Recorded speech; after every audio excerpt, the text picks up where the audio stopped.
Hey everyone, it's Peter Green, and welcome to the Humanizing Work Show. I was recently going through our archives, and I came across this episode where we interviewed Mark Ethier, who was the founder and CEO of iZotope. Watching that episode, I was reminded of just how smart, humble, and overall just a good person Mark is. He shares a ton of insight in the episode, so we're excited to rebroadcast it for our new listeners and as a refresher for anybody who might have seen it before.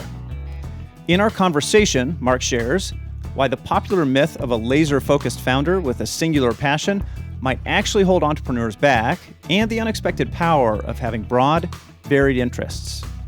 How Mark made the crucial shift from obsessing about building a great product to realizing that as a CEO, his company's culture is his product now. Why most co-founder conflicts happen, and the single most powerful thing you can do to prevent or fix them. Mark shares how iZotope went through 3 separate attempts at Agile transformation, including what went wrong the first 2 times and what made that 3rd attempt successful. He explains how his executive team successfully implemented Scrum, including what their product backlog and sprint review actually looked like, and how he modernized management at iZotope, clarifying the role of managers when teams are highly empowered and making coaching available to everyone who needed it. He shares the behind-the-scenes details of iZotope's big shift towards a subscription model and the cultural changes they implemented to make frequent customer feedback and peer feedback work for them. And finally, Mark shares his hopeful, inspiring vision for the future of work. I thoroughly enjoyed revisiting this conversation, and I think you will too. Now, here's our conversation with Mark Ethier. Mark Ethier, welcome to the Humanizing Work Show. We're so glad to have you join us today. Thanks for having me on. So there's, I think, kind of a myth in a lot of business thinking that successful founders are like laser focused only on the business, but your experience has a pretty broad range of skills. Like you've got a dual degree in music composition and computer science from MIT. You were active in soccer. We've talked a little bit about some involvement you've had in your wife Claire's business, right, with Curio Spice. You do a lot of traveling in kind of an interesting way. I'm curious how you think about this balance between I'm laser focused on the business, but I have a pretty broad range of interests and focus. How do you think about that? Yeah, that's a really interesting question because I was just reading the introduction to Designing Your Life, the book about how to think about where you go with your life. And the introduction says one of the myths is that everyone has a passion. And it's funny you say it that way because I feel like I always struggled when the guidance counselor said, what do you want to do with your life? What's your passion? And I said, well, I like this and this and this and this and this, which felt very unsatisfying to the guidance counselor and being able to give me advice on what I do next. But I think for me, it's even reflected at MIT and the way that I think the world goes and the reasons why we're doing the work the 3 of us do is that the world is headed in a direction where it's the integration of potentially completely disparate things that are creating the solutions we need for the incredibly complicated problems we have. So I went through a period of feeling like I was doing it wrong because I didn't have the one thing that I absolutely knew I wanted to do. I started at MIT as a physics major and then moved to Aero Astro, and then finally said, oh, wait a second, maybe I'll do this computer science thing. And even in starting my company, in some ways it was just I really like computers. I like people. I like music, and I'm trying to record my own music. Let me just see if I can do all that stuff together. It wasn't even as if I had a vision or a clear idea of this is what the company is going to be. It was just sort of an amalgamation of the things I was interested in and working on with some friends, and it just grew organically from there. So I feel like for me, it's been very, very much a relief to sort of experience life that way, since so many of the messages, as you were saying, were about like the clarity and the focus. And he always knew what he wanted to do. And I'd be lying to you if I even know now what I want to do. I feel like we're all just still figuring it out, and that's okay. I'm curious if that influences how you think about hiring or who you work with, or whether you see a mix of that in the people you've worked with. Yeah, that's a great question. I will say that I was in an industry that was very insular at times. A lot of people would be in it because they were connected to it. They had a hobby in it. They were passionate about the space in some way, which is totally fine. And it's wonderful and it's important, really. And I found that it could lead to thinking that was very much in the box of how things had always been done. And so for me, when we thought about hiring, I would have people who would come to us and say, well, I'm not passionate about music or audio or the recording space. And I felt like I often had to give them some confidence that no, that's a great thing. The person who first developed our really practical deep learning application for auto mixing had no background in music and audio. And he was bringing techniques and methods that he had built in radio signal processing to apply it to music. But that's sort of an example where by bringing someone in who came from a different industry, a different background, a different experience, we were able to create a solution that didn't exist in the space we were already in. So I feel like for me, it's such an important aspect of thinking about hiring, and the word diversity gets thrown around a lot, but I really think to consider having teams that are able to work together effectively, have different backgrounds, have different experiences is one of the crucial parts that allows us to come up with solutions that have never existed before by bringing those different experiences and backgrounds together to create something totally new. So it's interesting because I was thinking about range as an individual, but the point you bring in with when you're building teams, having a similar range, and you can get a much broader range, obviously, when you have multiple people that each have their own experience and their own perspective and their own interests. That's thinking about it at almost at two holistic levels. People that have some range, teams that have more range, organizations even broader. And I think, and this is not a judgment of people who have a very singular focus, but I think that from my own experience, having a very wide range of interests, from stunt kites to soccer to cooking to food to travel, also made it possible for me to connect at a human level with more people. And so if all I cared about was music and the best guitar riff from the last 50 years, I could definitely connect with a certain set of people. But some people who didn't care about that may not have, made the same connection with me. And being able to build that connection and trust is so important in how we build the environment where people can actually perform the best. So you talked a little bit about founding iZotope out of that stew of interests that you had. Tell us a little bit more about how iZotope got started. So, as you described, I had in my undergraduate degree, I had a degree in music and a degree in computer science, and they were actually completely separate. They were not in some way combined. It was a very actually conservatory-like music degree, and the computer science degree was really more abstract. I like to say MIT is really good at creating computer science professors. It doesn't necessarily prepare you for actually writing code. But I had been preparing to record my own composition. The MIT Symphony Orchestra was performing something, and I went to go make my own recording, and I'd never done this before, and it sounded awful. And that started some of my own experience of figuring out, how do you manipulate or modify sound? And I was on the cutting edge of the mathematics signal processing side. And so I knew there's a lot that was possible. But when I started to look at the products that were out there, they were built for professional recording studios. So they were incredibly expensive. They were built in workflow paradigms that made sense for a professional studio that had been around for 30 years. But they meant nothing to me, and I couldn't afford them anyway. And so with some friends, we got together, and many of us saw sort of the same problem at the same time, of all these home hobbyist recording musicians who had computers that were fast enough to record something. MP3 was around. That meant once you recorded it, you could actually put it out in the world. And there were things like Napster, which in their best form were designed for an everyday musician to have a distribution platform for their music. But the tools for media production were not built for those people. And so we started by just building things for ourselves.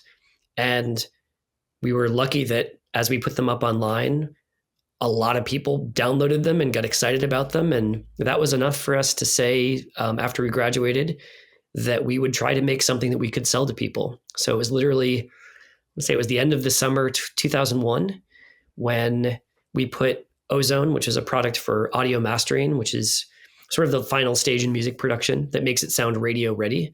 And we put it up on our website for, I think, $99 and emailed all the people who had downloaded another free thing we'd made. And we probably only made a few $1,000s that first month, but that was enough for us to afford food and rent. And we were off and running from there. And that's really that organic. We were the customer at the right time when there were more of us in the world.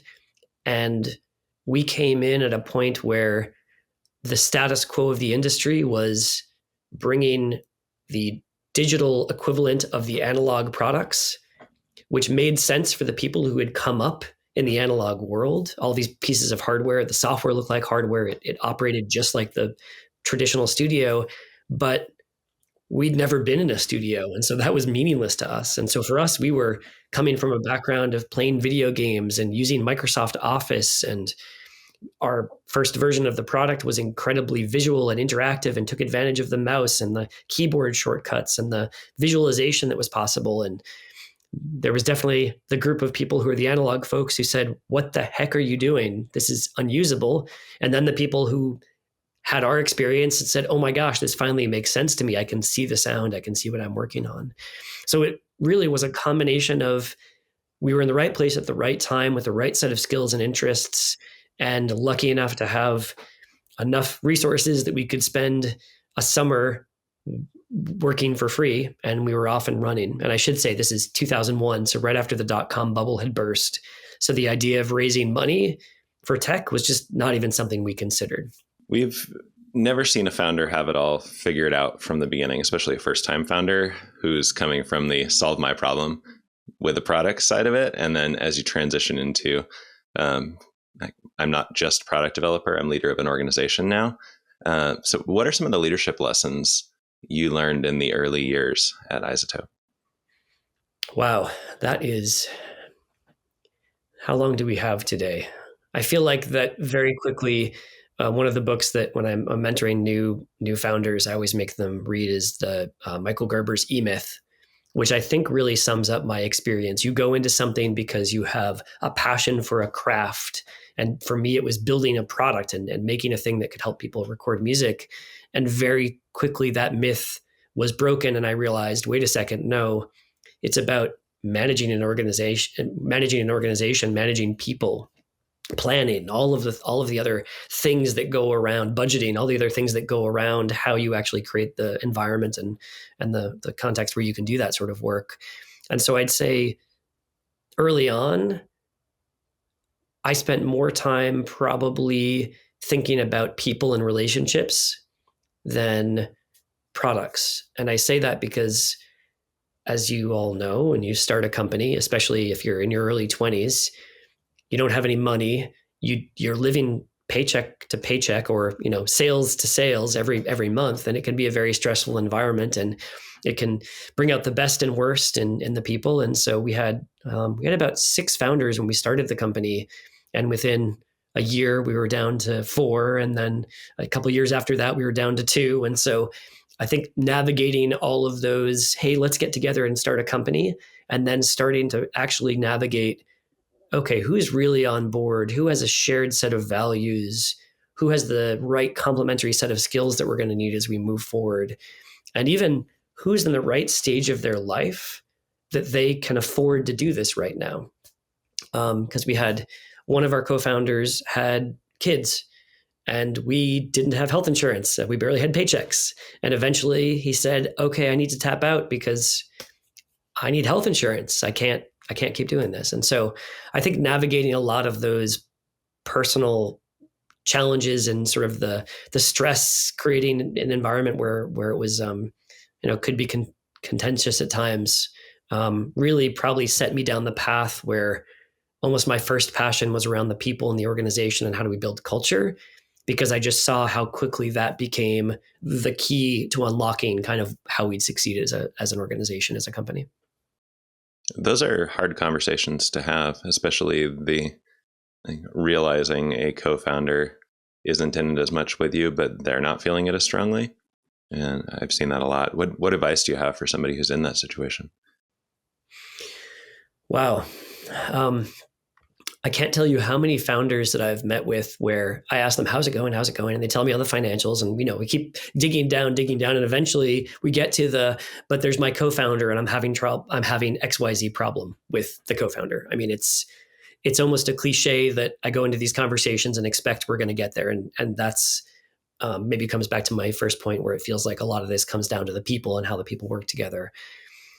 The thing I say more than anything else when I'm in those conversations is people articulate what the challenges are, what the problems are, how they frame the differences between the two or more founders in the room. And I say, have you said these things to your co-founder? And I would say 95% of the time it's no. And the other 5%, it's like, I think. And I said, okay, I think you should be really certain that you've told your co-founder these things. So it feels obvious, but I feel like so often the biggest meta lesson I learned as a leader, I think, was to take the things that are intrinsic and make them extrinsic. So the thoughts you're having in your head, as long as you're having those thoughts in your head, no one else knows them or understands them. And so you have to do everything you can to try and get those out. And as you know, that's not always as easy as just saying it. It's making sure that they understand it and comprehend and really can use that to move forward in some way. And so for me, that's the biggest advice I give people is you need to have open conversations about where you're at and what you're thinking about, and do it early and often, because the next objection I often hear is, yeah, but these have been problems for a couple of years. And it's almost like at that point, it feels like such an epic conversation to have, because it's not, I have something I want to talk about that just came up. It's the last 2 years I've been sitting on this thing that I haven't said to you, even though we spent 80 hours a week for the last 9 months together or something. So that's my advice to founders is you have to consider the personal aspect, the relationship aspects, how it relates to your life, because those things are so core and so crucial. And yet, if you look at the lean canvas, there's no mention of the life goals of the people that are creating this lean canvas, and really trying to make sure that's part of it. Mark, you and I discovered we had a shared connection in Bill Joyner, the great executive coach, who you've worked with for quite some time and who I had done some studying with. At what point did you start thinking about, maybe I should reach out to an executive coach? And how did you find your way to Bill? And it seems like one way to help co-founders, to help leaders have those conversations. So I was curious about the story there. Yeah, it's a great question. I would say that I had definitely been a student of books related to organizational psychology, sort of what motivates people, and trying to figure out how I could apply that to iZotope as it grew.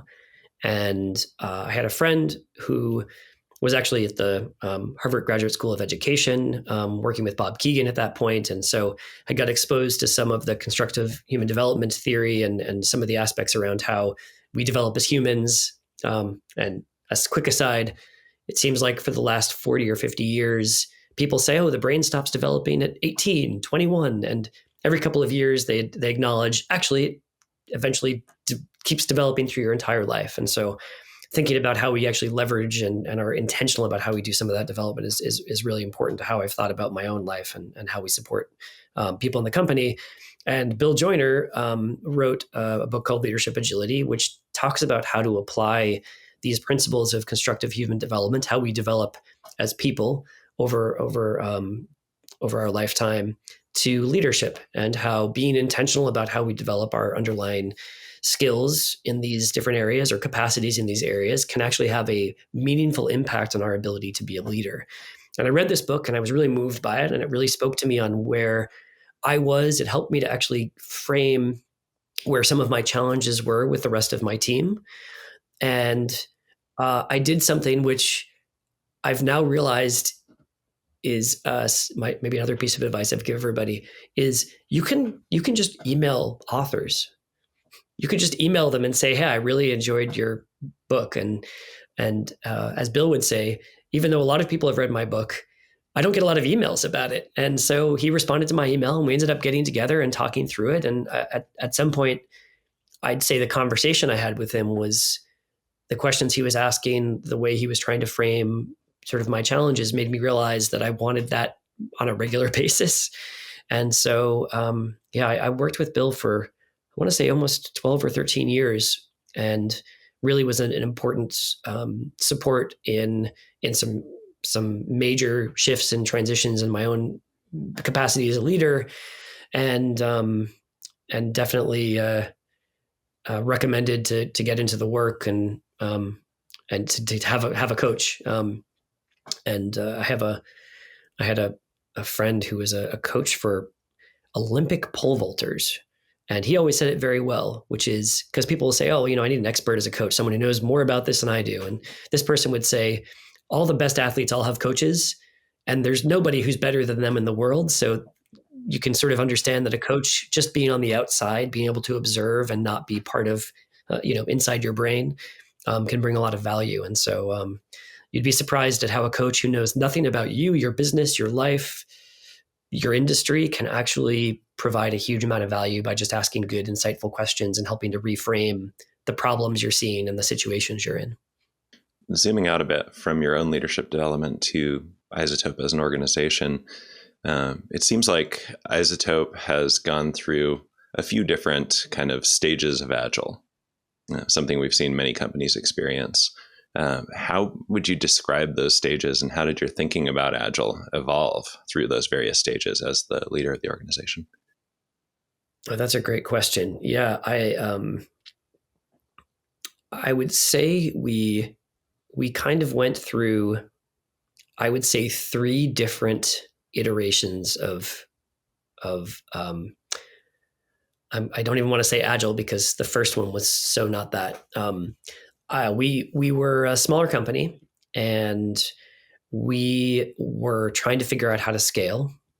And we had part of our leadership operated in a very command and control way, as in, once a week we'd get together with the engineers and say, okay, here's all the stuff you need to do. Okay, see you in a couple of days. Go get it done. Finish your task list, ...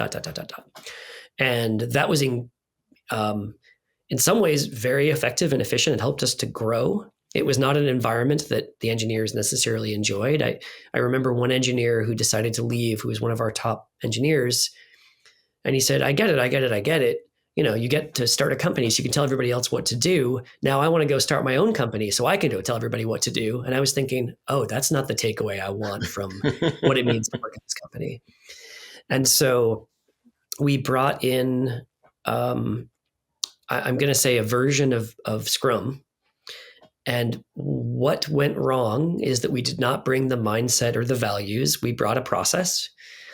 And that process, I'm going to be unfair to one of our other leaders. That process meant, wait a second, instead of sort of haphazardly telling everybody what to do once a week or sort of ad hoc, every day I get together with all of them and I get to tell them what to do at a daily stand-up. This is awesome. This is perfect. Like, this is way more efficient. And so I think we sort of took it like totally sideways from the intent and said, we took the same mindset and the same values and applied it to a structure, which meant we met a lot more often. So I'd say it actually sort of went worse, not better, when we brought that in. And it was enough that we stopped using that process because it became even worse for the engineers and their experience. And it took us a while before we even came back to try it again, because it, as I'm sure you've been through before, it's almost like we needed to rehabilitate the organization that, okay, we're going to be bringing in Agile or Scrum. And those words then became dirty words because they remembered how awful that thing was that happened the first time. So that was the first iteration. The second iteration was when we were going through some major scaling. At this point, we were 50 people scaling up to about 100. We'd raised our first round of capital and we were growing quickly. And part of that was we had one of our co-founders was exiting, who had been sort of the product engineering, project management brain. And instead of just replacing that person with one other person, we ended up bringing in a team that was a head of engineering, a head of project management, a head of product management. So sort of scaling the position to realize it was actually several disciplines, not a single person. And in that, we made a second mistake from my perspective. And I'm sure you could interview all 100 people and you get 150 different answers of quarter of the experience and what worked. But we dove headlong into SAFe, the Scaled Agile Frameworks. And that was a mistake for our company. I'm sure it works for some other companies. But it went from a place where we had maybe too much command and control to almost an abdication of control over the organization and the way that we operated. And so we had a lack of understanding of Agile values and even the process at some level, at the executive level. And so it was sort of in some ways doomed to not work because the executives didn't really understand it or weren't bought in some cases. And we had a group of people who were being asked to operate in a super independent fashion who had never had the experience of doing that without the training or experience to know how to operate as coaches or to operate with higher levels of autonomy. And so I sort of realized this analogy is going to feel really tough, but my 4-year-old is currently in soccer practice, and they basically just practice sort of doing things with their feet. And I sort of imagine if we said to her, okay, great, you figured out how to kick the ball. Now, okay, it's 11v11, go for it. And it sort of felt a little bit like that. Like people are saying like, okay, I know how to kick the ball, but how the heck do I plan the team and where we are and what the strategy is? And so, and the way that it ended up getting implemented was really, we cut off some of the people with experience from being able to support the people that were doing the work day to day. And for two reasons. One, there was actually structural reasons why that was happening to create that separation. But also the people who knew how to do the work didn't have experience delegating it.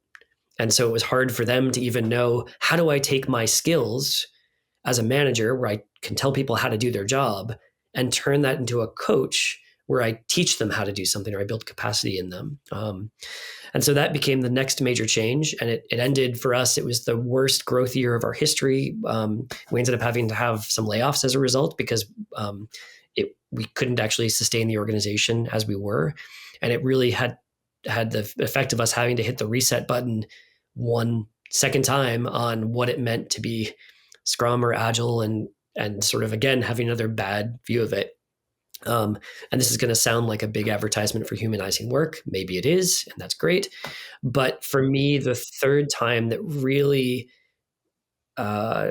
took was when the executive team that I'd put together believed in the ideas, believed in the values behind it, believed in the mindset. And a big part of that was then, Peter, you coming in to work with the team. And for us to then be able to take it from, okay, I get these exciting ideas.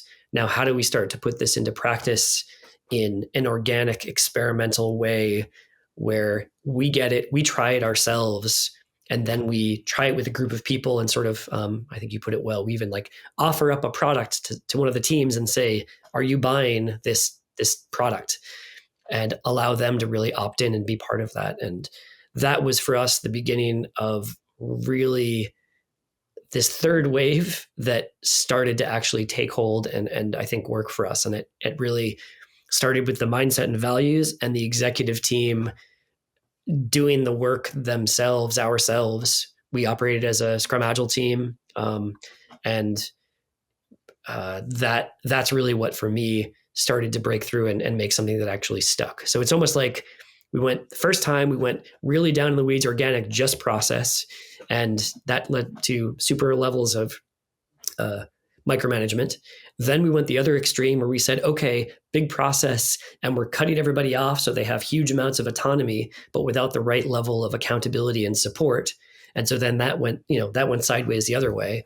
And finally, the third way, we sort of Goldilocks it to just the right process and amount and building it slowly, organically over time so that it was a real authentic change in the organization and not just an imposed thing from the top down. So that's the long answer to that question. But yeah, I'd say 3 really main phases and pretty huge shifts. And I would say for myself, I don't think I fully understood what we were doing until the 3rd wave. Sort of there were versions of each wave that I sort of got pieces and started to figure out. But the 3rd time is really when I feel like, and probably if we did it a 4th time, I'd probably say it was the 4th time that I figured it out. So always a student. The way that the executive team at iZotope functioned using Scrum, I think, is still pretty unique. And you may not know this, but that was largely an experiment for me too. When I came in and did that training, it was really a hypothesis that, this really should work at the executive level if we reframe the product as the company's culture and we do little sprints that have feedback as well. Could you describe a little bit just the mechanics of how the team operated as an executive team using Scrum? Kind of what parts seemed to really work well, what parts you didn't really need that much or wouldn't look like Scrum to somebody that wasn't, at an executive level. Any context you could give us there, I think would be really useful. Yeah, absolutely. And I'm trying to think. I would just say we did all the things. I mean, from the level of, I was the product owner. I was responsible for the backlog, which was usually features for the organization or for the board or stakeholders that we had. We met every other week and did an exercise to groom the backlog, and we did estimation with story points on, which felt very abstract at times, but that was a crucial part of how we get alignment and understanding of what we were trying to do. We had daily stand-ups where we were reviewing the items we had pulled into a sprint to try and get done. We did retrospectives at the end to decide how we wanted to work differently in the next sprint, and we'd take on some work item to then try to improve the next sprint. And we used it in a frame where we were running 2-week sprints, really, as an executive team. We met with our board about once a quarter, and we had all hands company meetings and planning exercises we did once a quarter. So we sort of built in a framework where we would structure all of our work to almost prepare for the next major company quarterly meeting or board meeting. And so by the time we got around to the 3rd month of the quarter, we were in the phase where we were working with teams to figure out what the goals should be as inputs into the next sprint. In the 2nd quarter, or in the 2nd month of the quarter, we try to take a step back and look at the longer term strategy, longer term goals, longer term financial model, just to see whether or not anything had changed that would cause us to sort of iterate on that for context for the goals. And the 1st month of the quarter was usually focused on trying to support teams as they were getting up and running with the new goals, the new, quarterly company sprint we were in overall. And that became a cadence that we worked in pretty frequently. With maybe the only other key thing is usually in the 2nd month of the quarter, we would go off-site to spend time on team development and how we operate better as a team. That was the other major thing. So that was sort of the overall cadence that we, in an approach we had.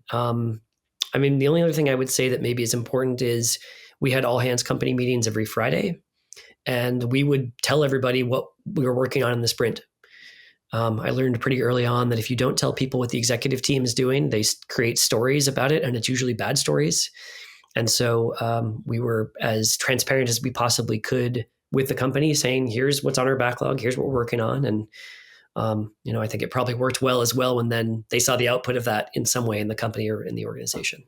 What would be an example of an item that would sit on the executive team's product backlog?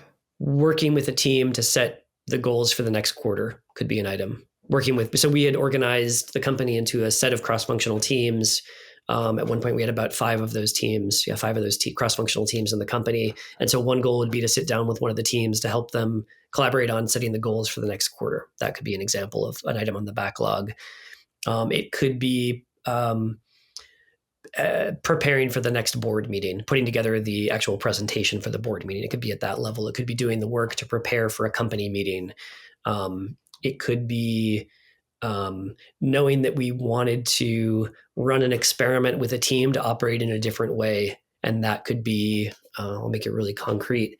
That could be, we got to a point where we used OKRs, and then we also used OKRs for sort of we called it the GPS of where we're going. And then we used health metrics to be the gauges of like the gas and the oil. So even though we wanted to go to California, if we were about to run out of gas, we wanted to make sure we knew that, and we stopped and got gas in the tank. And so an experiment we ran with the team was not just OKRs. We're also going to introduce health metrics as another way that we stay in sync and help to hold the team accountable as they do their work. And that would be an example of something that would have been on the backlog to work with the team on. Beyond the executive team, what else did you do to make this third stage or wave of Agile actually work successfully across the organization? I would say, I don't know if it ever worked fully successfully across the entire organization. It was always a work in progress. So, we also have the downside of knowing where we wanted to be and what we wanted to be able to do, and just always being in iteration. So I know that wasn't the key to your question, but I think just to acknowledge that I wouldn't say it was perfect. We had a lot of work we still wanted to do and figure out. And feel free to talk about that, the vision and the gap, and how you navigated that too when you can't have it all on day one. Yeah, I mean, I think your question teed it up pretty well. It's kind of a combination of education and rehabilitation with people across the organization and teams, because we were asking managers who historically had operated as managers, command and control managers, where my job is to make sure everybody's doing the right thing, to instead switch into a mode where they were acting as coaches, saying, okay, here's the goal I want to achieve, and I'm here to help you. And I'm going to make sure I create the capacity and education and resources and whatever you need in order to be able to achieve those goals. So I feel like that was the most important part, and really starting from the mindset, and not just the here's where you stand on Tuesdays, but the why behind it. And especially for this could be different in different engineering company or different types of companies, but definitely a company that's very scientifically minded or engineering minded. They were always asking why, which is awesome. But it meant you had to start there. Otherwise, it would be hard to get someone to really embrace a new idea or approach. So I think education is probably the biggest part. And the rehabilitation, for me, that was, I'll use concrete examples. People who had come from companies where acknowledging that they were failing was not okay, to making them realize that failure is just a form of learning, and it's something that we need to amplify and celebrate and learn from so we can move forward. So you could say that's education, but sometimes it was rehabilitation, because they would say there was real, I don't want to use the word trauma, because I think that's probably unfair and too strong, but there's definitely a mindset of being afraid of sharing some things at the executive level, or wanting to come in to a meeting with an executive or an executive team and have everything be perfect. When for us, when that would happen, that was usually the first sign that something was not right. If everything was perfect, probably something was not right, because I've never been in a situation where everything is perfect. But that's how I think about that. I know, because we were around for a lot of this. The way you approached education and leadership development for your managers was pretty unusual. Not the way most organizations do this sort of thing. So maybe you can explain how that went down for our audience who didn't get to see the process over a couple of years there. Yeah. I have the downside or the benefit of I've never had a real job. So it's interesting to hear you say that, Richard, because I would not have known that was not something that other companies did. And also, I felt like we were about at 15% of what I would have wanted us to be at a level. And so I would say to think through this in a couple different levels. I wanted to be in a place where any employee who wanted to work with a coach could work with a coach. And we had a pretty good portion of the company working with coaches. The entire executive team worked with coaches. Many of our senior leaders work with coaches. There were employees throughout the organization who had opted in at some point. I would be lying to you if I said I'd figured out how we made the budget work so we could get everybody to do that. We'd contemplated whether or not we could build an in-house team of coaches. So having someone who's there to be able to support the development, who's an independent entity, who doesn't sign your paycheck or hire or fire you, was important. Having on-demand education was an important thing. So we offered employees LinkedIn Learning, which had a lot of amazing content, actually, which was pretty great.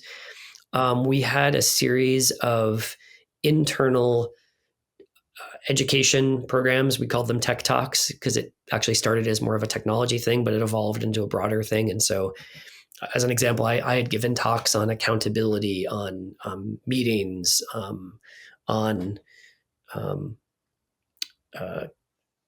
human motivation, other topics that could be useful or meaningful to managers. We obviously had Humanizing Work come in and do some long form training about how to develop into being a coach from a manager and thinking about what the differences are. And I think that was over 6 or 8 months, and meeting every couple of weeks to do that, and having groups in between that were meeting to talk about it. And I think even in that, the biggest challenges were always, how do I make time for this? And we kept having to make it okay and figure out how we iterate on the goals we had so that people could actually set aside time for learning and development, and also getting the output of other parts of the business that needed to get done, and trying to figure out how we connect those two things together. So it didn't feel like I go off over here and I learn something and then I need to go back to my job, but people could actually feel like the learning is accelerating the other work that you have. And I know we did a lot of work with the two of you trying to figure out how can we incorporate this and make this meaningful to what people need right now. And I think being good product owners, we did a lot of inquiry and investigation and trying to get from the senior leaders, what is the thing that's top of mind that you need help with, and try to put that in right away. But those are some of the levels of education that we had. So from the very formal to organic to on demand and more structured, like, okay, we're all going to go together and do this thing times as well. Yeah, that experience working with you and your team on developing training and some mental models for what the role of management was hugely formational for us. So shout out to iZotope for being partners in that, like the 3 jobs of management model and the series that we offer around that.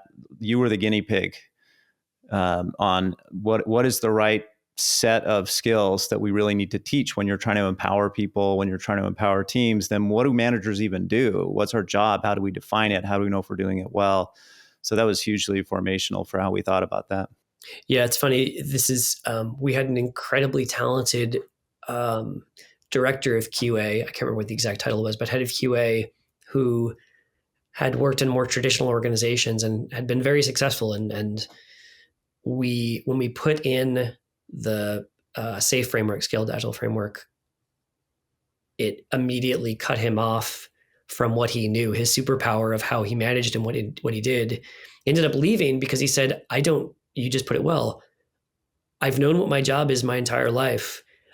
I can't do my job now based on how the structure is built, and my team is failing. This is the worst of all scenarios for me. So we didn't have that education piece at that moment to say, okay, here's how you bridge the gap from how you used to operate to how you need to operate now to be successful in this new way of working. So I'm glad you said that, Peter, because it was almost a direct quote from that incredibly talented employee who we didn't give the right tools to figure out how to operate in this new way of working. Yeah. And it's something we hear all the time, right? In the Agile community, when we're doing it right, we're trying to empower individuals, we're trying to empower teams, but then we need enabling constraints for that autonomy. And so how do we enable those? What constraints are the right ones? And so working with you, we really were able to answer that question more effectively than we had ever been able to answer in the past. And we just never found good answers either. If we're trying to empower teams, what do we do? And it's like, oh, there are 3 things you need to do. You need to create clarity, you need to increase capability, you need to improve the system. This is your job. And here are the details around that. And here are the skills that you need to develop. And here's how you transition to that. So it was really powerful for us as well. That's really cool. Yeah, I feel like you put your finger on maybe one of the hardest things is that balance of autonomy and accountability that we definitely struggled with. And when I talk about rehabilitation, one of the reasons I did a series of talks on accountability was because accountability was connected to being caught doing the wrong thing. And I tried to reframe it as accountability being around learning, development, and focus. It's the person who says, hey, you had this goal. Are you still on track with that? Because I know it's easy to get distracted. Or, hey, you're falling behind on what you expected. Do you have the resources you need? Or you're falling behind. Do you have the skills you need to be able to do this? Or do we need to rethink the goal because it's actually invalid? And really having to switch that mindset so that people didn't view accountability as SHIT, I get caught. I don't know if this is a kid's show, so I'll just spell things. So probably not a kid's show. Yeah, only kids who can spell, so that doesn't work.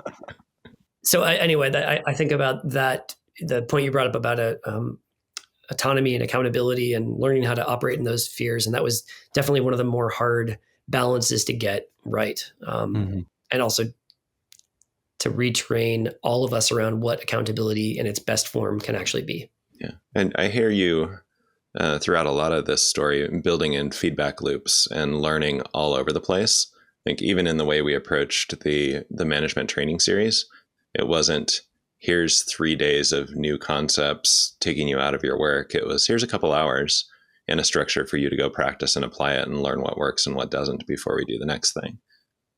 Yeah.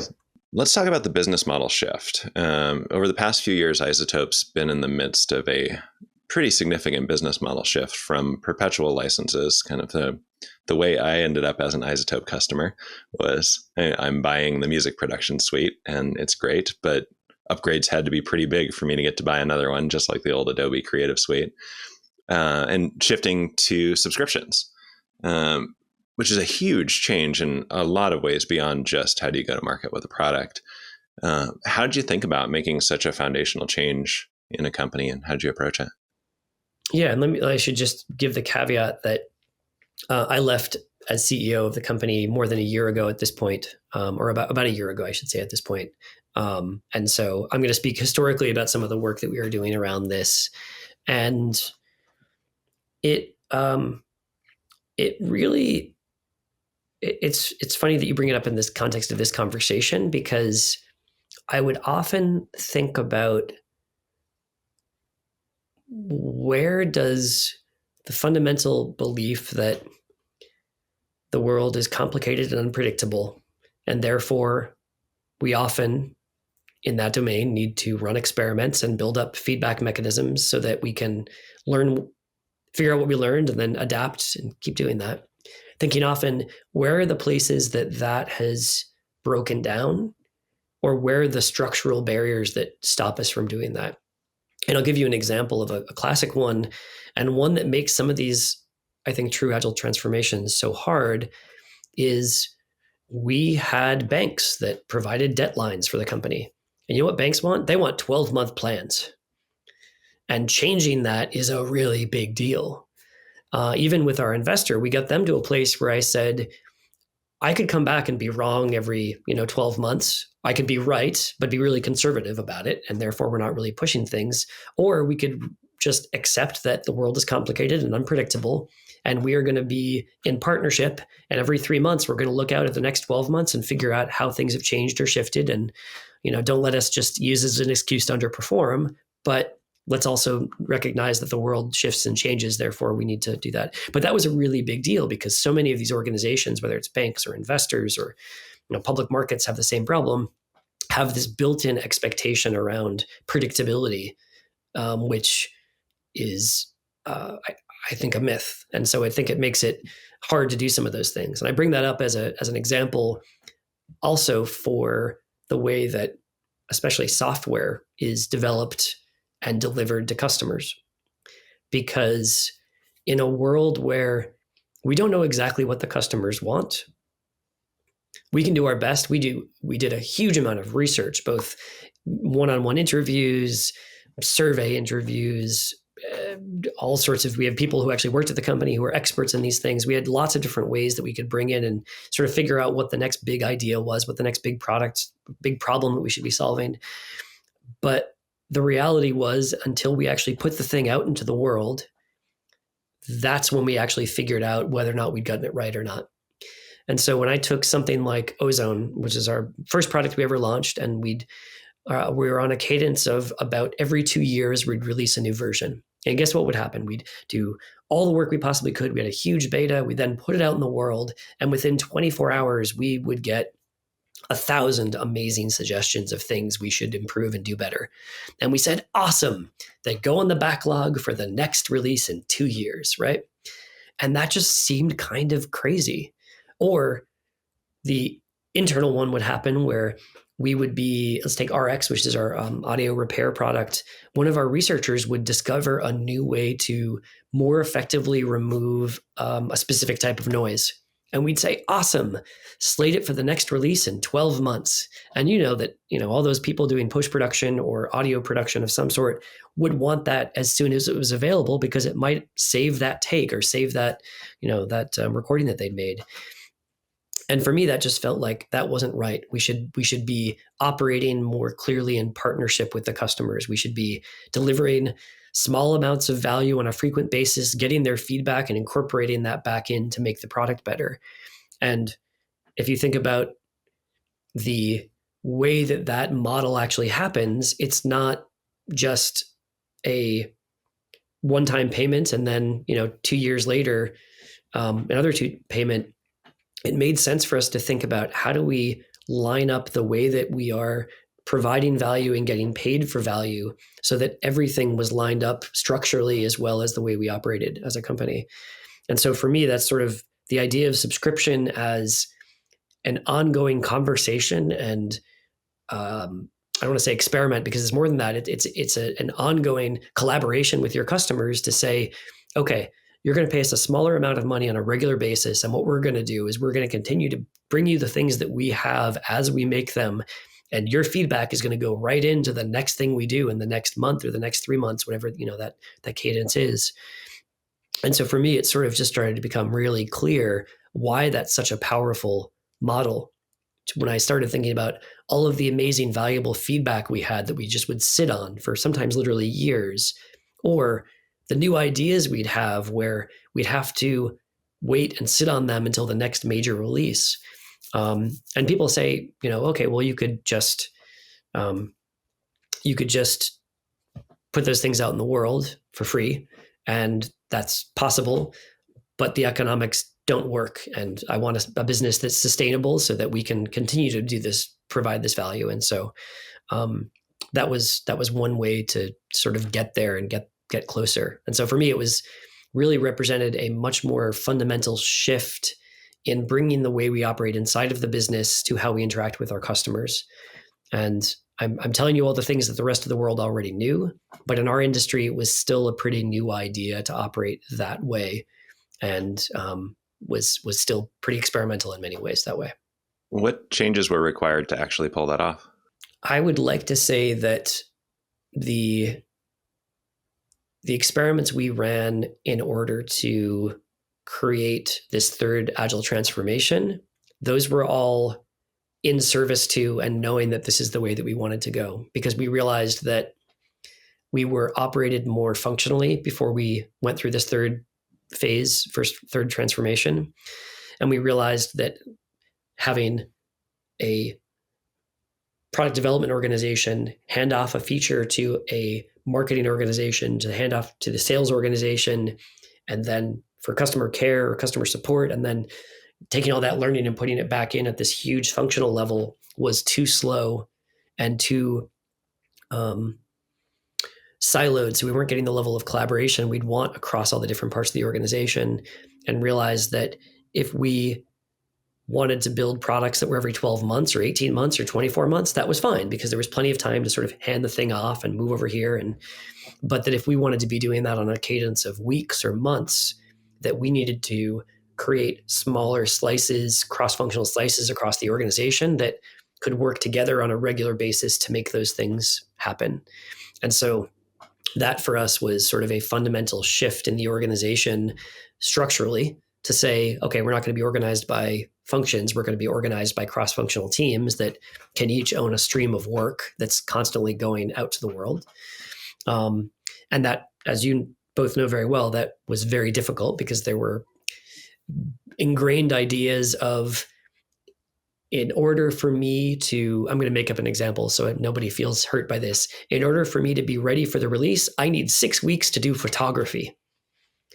And when you're trying to put a release out every two weeks, you need to rethink the 6 weeks you used to have for photography and figure out what could you do in 2 weeks. And so some of that was a pretty fundamental cultural shift where going from a big bang release every 2 years where you had to get it right or your job was on the line, because if we went and launched the thing and it didn't work, it wasn't as if we had another launch just behind it to sort of make up the difference, to a mindset of being experimental and iterative, and it being okay to put something out in the world that maybe wasn't quite right, or we weren't sure if it was going to work, because we'd have a chance in the next 2 weeks to improve it or to shift it or to change it or remove it if it wasn't actually working. And that was so hard for people to get the idea of, and I'll give Steve Jacko, who is one of our Agile coaches, a lot of credit for bringing a lot of the phrases like "don't let perfect be the enemy of good enough," things like that. It really took to get to a place where, or I want to be good. I want to look good in hindsight. So instead of thinking that I'm going to do all this planning, I'm going to have it figured out, I'm going to look great, that I'm going to put things out in the world and I'm going to learn. And then in hindsight, I'm going to look like a genius because I responded to all the feedback and all the things that were good or bad and made it better. But that was probably the hardest part. So structurally, we could say, okay, we're all cross-functional teams, but then to shift the mindset to one where it's okay to experiment and to try things and to learn from those quickly and then, adapt and iterate. But a very different way of working than when you have a big release that you spend 2 years preparing for. What's an example of something one of the product teams was able to do in a product when you reduce the downside risk from the high stakes every 2 year release to the more frequent, we can safely try something, whether it works or not? Yeah, it's a great question. And I would say one of the teams we had was creating a product that was designed for home hobbyist, brand new musicians to do recording who didn't necessarily have any experience with that. And so we were starting to inject pieces of machine learning that could do automatic detection of instruments in order to prepare their mix so it sounded good, as if they had a professional helping them out. They had an assistant there sitting next to them and doing that work. And it was definitely something that if we had done one of those launches where it was every 2 years, we would have expected the correct identification 95% of the time, because we'd know, okay, that's the last time we get to do this for another 2 years. But because we were able to iterate and felt okay with that, we put it out when it probably did 50%. And what's great is we then were able to collect information on what was working and what was not working, which actually made it better faster, because we could actually collect data on the actual customer recordings and how we were doing and being able to identify them. So was that a different UI then in order to learn from it? Like, hey, was that an electric guitar? And if not, correct me. There were some ways that we could actually tell if people were correctly identifying things. We tried to not be too much in their face, because the last thing you want when you're trying to do creative work is to have to flip into a mode where I'm going to help you develop your product. So it was more, we would identify when we made a suggestion, did people accept the suggestion or not? Or did they identify it with something else? So it was more subtle ways where we got that data, but didn't interrupt their flow so that they could collaborate with us in product development, if that makes sense. shifting forward a little bit, you and I have talked a few times about this idea of creating playbooks for companies. And like a lot of private equity firms have playbooks, right? If they're gonna invest in a company, if they're gonna acquire them, then they will offer up playbooks for how to run the company successfully. And we had talked about how some of those playbooks have some really interesting plays in them. Others maybe are a little bit old-fashioned way of thinking about running companies. Would you explain this concept for our audience? Like, what is a playbook? And then how do you think about those now? And if you were to build your own playbook, what would you want it to look like? Yeah, I mean, I think another way to think about it is it's a set of best practices, and for all of the I'll call it brand challenges that private equity have, they're motivated to create companies that are very successful, and are able to do it across very large portfolios, and so are able to actually see patterns and trends and then share those with the rest of the companies to say, hey, these companies over here have been succeeding in this way by operating in this way. Maybe you should try that out. And I think the challenge comes up when you don't know whether or not those lessons can actually translate, because there are a lot of lessons that I think do translate and that are incredibly valuable when you're in those environments, to have a set of best practices that you can incorporate. And as I like to say, you don't have to reinvent the wheel if you don't have to. Just take advantage of what's there. And so the skill, or the difficult part, is to figure out where's the part that's unique to every business that you can't just take the best practice, because that's the unique core that actually makes this company different from everybody else.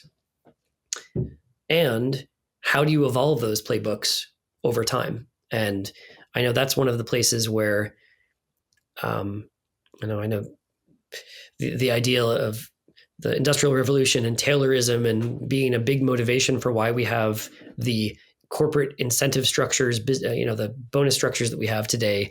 That's been around for a long time because it's always been there. And I have not dug deep enough, and I feel like I should, to see whether or not there's actually someone who's studied whether or not those work or not.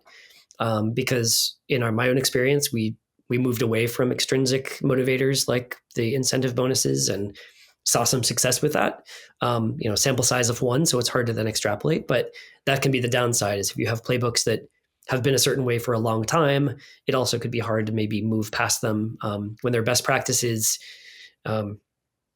What does it actually take to unseat a best practice that's been used for sometimes decades? And it's an opportunity, I think, for us and the work that we're talking about here, because if we are able to figure out how do we start to distill down the ways of working that we're talking about, whether or not the model of management versus coaching is an example of that, and create the data which shows this actually performs better, this has better outcomes, then I would be willing to bet that it would be adopted as a playbook for a lot of organizations. And it's a kind of a cool opportunity to see how could we do that, or how could we go after that. One of the things we've talked about is what a modern playbook look like that built in all the things that we've learned about, more modern ways of thinking about how human beings actually are motivated, and what things that are the right ethical things to do correlate with better chance of business success. I'm curious, what are some plays that you would run? Like, even if we were to do a first draft and put it out in the world and see if it sticks, what would be in your first draft of a playbook? That is a deep question. No, it's a good question. The reason I'm pausing and hesitating is that I think a lot of the key lessons are meta lessons in that you can't just say, here's the algorithm, go and do the algorithm. I'm going to be unfair because I'm sure that SAFe is a more developed and thoughtful structure. But very much for me, my experience with this Scaled Agile framework was, here's the thing, go do this and you will be agile. I'll call it performative agile, or in that world. And so I think for me, it's harder when the key first step is about education and development, And so it almost feels like, to me, the first playbook has to be, how do you train a whole bunch of CEOs and get them to understand the value of operating the business in a fundamentally different way? Because if you don't have the buy-in from the CEO, then I think the rest of the organization is going to be hard pressed to make progress that way. And I say that having been a CEO and having gone through some of these transformations myself. And I don't think it's something where there's a playbook you can just run. I think there's some level which is experiential. I think there's some level which is having to meet people where they are in their own journey and development cycles. So what was compelling to me may not be compelling to some other CEO at that point. So that's why I paused in all of that, is it feels like we need to create the conditions where any of the modern ways of working could even be accepted. And I've had more than one conversation with CEOs where they take as fact that bonuses, management by objective bonus structures are law. They are just, of course they work. What do you mean? Companies have been succeeding for decades with these structures. And so kind of having to think about, how do we challenge those core assumptions and retrain folks to maybe think differently about how some of the work we do in the modern world may need a different approach. But so I'm not sure if a playbook is the right. It feels like rehabilitation camp, experiential rehabilitation camp. I mean, I know this is part of the work that you've been trying to do and figure out, how do you break through. And I think the playbooks can come after that, but if you don't have that underlying condition, then I feel like you're probably not going to make much progress. A couple of years ago, iZotope merged with Native Instruments as part of Soundwide, and you stepped down from your CEO job, as you mentioned earlier, to take on a board role. Now that you've stepped away from iZotope full-time, what are you focusing on these days? I've been asked that question. I look back and I say, I'm really busy, but I can't remember what it is exactly that I've been doing.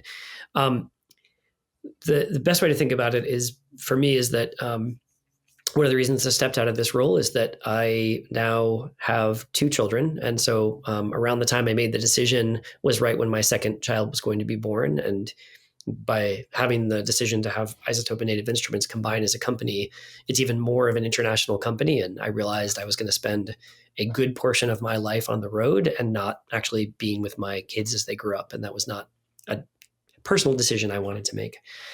But I have been spending more time actually doing mentorship for other entrepreneurs and leaders, which has been really fun to sort of take the experience I've had and see how it can help or not other people in different industries, different experiences. And I've been working a lot with a couple of nonprofits that I work with, and one being from the world that I was in, the music and audio recording world, is a nonprofit recording rehearsal studio, which in Boston, true of a lot of other cities, due to the economics of real estate, especially, a lot of spaces where musicians go to play and rehearse and perform and record are closing. And so we're trying to figure out, how can we fill some of that gap in to keep the rich cultural identity of a city like Boston intact, while the traditional places people go to do that go out of business. And so during the pandemic, we grew our size by about 10 times. And I've been bringing some of the lessons I've learned about what it means to scale to this nonprofit context and nonprofit world as well. What's that one called? Let's shout it out. Oh, the Record Co. That's a good point. I buried the lead. The Record Co. in Boston, yeah. Another kind of related question is, I remember there were a couple of times where we were trying to connect on a call and you said, well, I'm going to be in Ethiopia for a month. And it struck me that that's not a common response to, here's what I'm going to be up to. So I get the sense that you might travel in a fairly unusual way. Can you tell us a little bit more about that?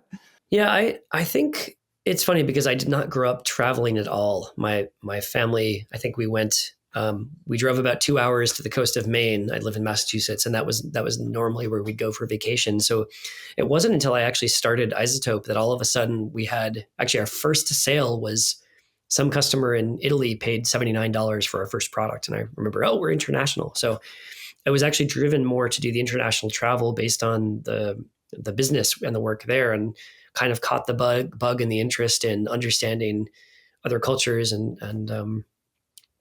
seeing firsthand how other people live and meeting musicians and otherwise in other countries around the world. And I think I was driven to explore places that maybe were not as frequently visited. And so I remember for a while, people were always shocked when I think it was 2008, I vacationed in northern Iraq, in the Kurdish controls areas of Iraq. And it was an amazingly rich experience because it's not a place that's a tourist country. And so when I would arrive in a city, somebody would come up to me and say, "Why are you here?" And eventually, I remember the Kurdish Minister of Culture showed me around one of the historic sites because he heard someone was in town and wanted to be able to show it off. And so that sort of really authentic experience where you don't feel like you're experiencing a country through the veneer of the big tourism complex. I don't know what to call it. Big tourism it has always been something that I chase. And when I met my wife, we connected immediately on travel. Our first date, she warned me that she was moving to Bangkok. And she did. She did move to Bangkok, plane hard to get. And we have enjoyed traveling. And her business is in spices. And so she travels around the world directly sourcing spices from the countries where they grow. And so Ethiopia is a great example where we went and I was there and I met with musicians, some of the top producers in Ethiopia, people like Abagas. We should put some links to their music. It's amazing music. And she was there visiting farmers that grow really unique Ethiopian spices like korima and things you probably have never heard of. And it's such an amazing way to experience the world where we weren't, again, not just there as tourists. I was in the home of these producers in Addis, meeting with them and talking to them about their lives and their music. And then with my wife, we were out in the far western part of the country where there wasn't really even in a hotel. We stayed at a sort of a research facility, and then we're visiting the farms nearby and the farmers that grow the spices that she imports.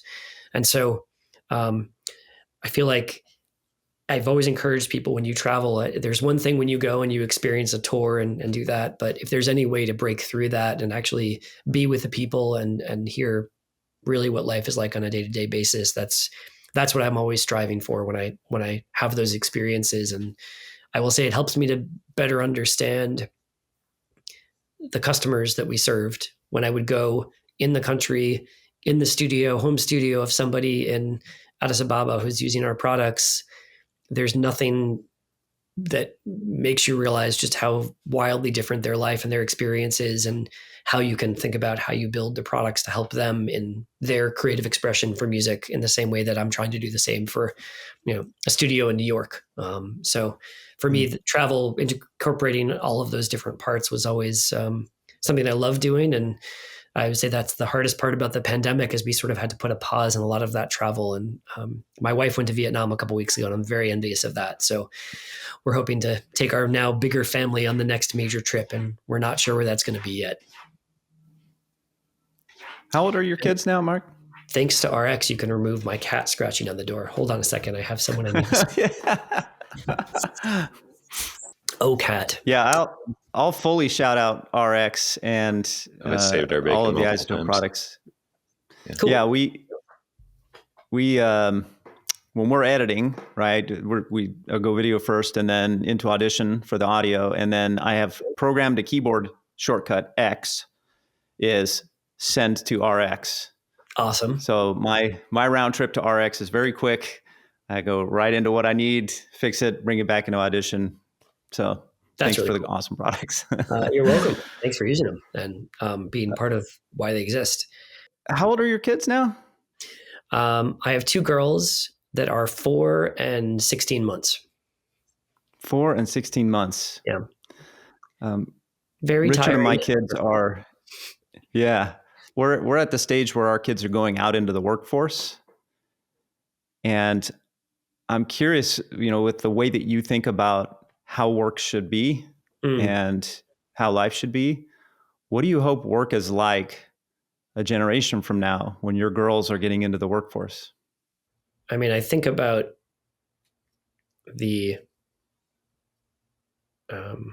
self-determination theory, which was made popular by the book Drive, and really thinking about autonomy, mastery, and purpose. And for me, that's where my brain went, is having them be in a place where they feel like they are deeply connected to the purpose and the mission and can understand the work that they do and how it contributes to something bigger, that they are constantly challenged and developing in ways that are meaningful, and that they have the independence to figure things out for themselves in that context. And I feel like it sounds so basic and simple, yet I'm sad to say I think it's still very unique that people have that experience, that they're able to actually have that connection to those three: autonomy, mastery, and purpose, and at a level that I think would make everybody enjoy their work a heck of a lot more.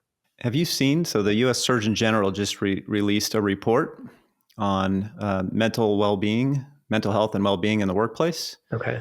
With 5 clear recommendations. We just actually, our episode that we just released is talking about this. Oh, wow. And it's like self-determination through the lens of why this matters to the long-term mental well-being of the United States. Yeah, that's really amazing. I mean, I also see that the power of an individual employee, and we're even watching it now as there's a further drive to unionize, is, I think in large part due to social media, is getting stronger and stronger and stronger. And I'm finding the early 20-somethings that I talk to are starting to demand these things. And so that's probably what's going to shift the way that organizations work, is as they struggle to figure out how do we keep people employed. And I mean, we can see industries right now that are struggling to employ people. And I think one of the fundamental reasons is some of them are not good industries to work in. So we have to fundamentally evolve restaurant culture. We have to look at how we make restaurants a place where people can live and enjoy their lives. And that will be a reckoning that I'm sure that this generation is going to drive, which I thank you for your work, 20-somethings. Keep doing it. Yeah. I know that you're an explorer, that you're deeply curious about things. I frequently discover that you and I have independently discovered the same book. That was really interesting.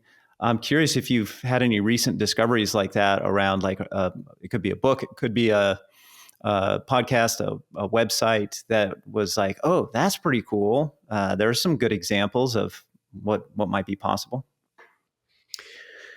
Yeah, I think right now I'm in the midst of this Designing Your Life book, which is based on a Stanford course, and I think there's a lot around how to be self-consistent in your life that maybe speaks to the way that work could be, so that work is still a separate thing, and that's okay and it has its place, but that it still fits into a larger narrative of your life, which isn't just, I do this to get paid.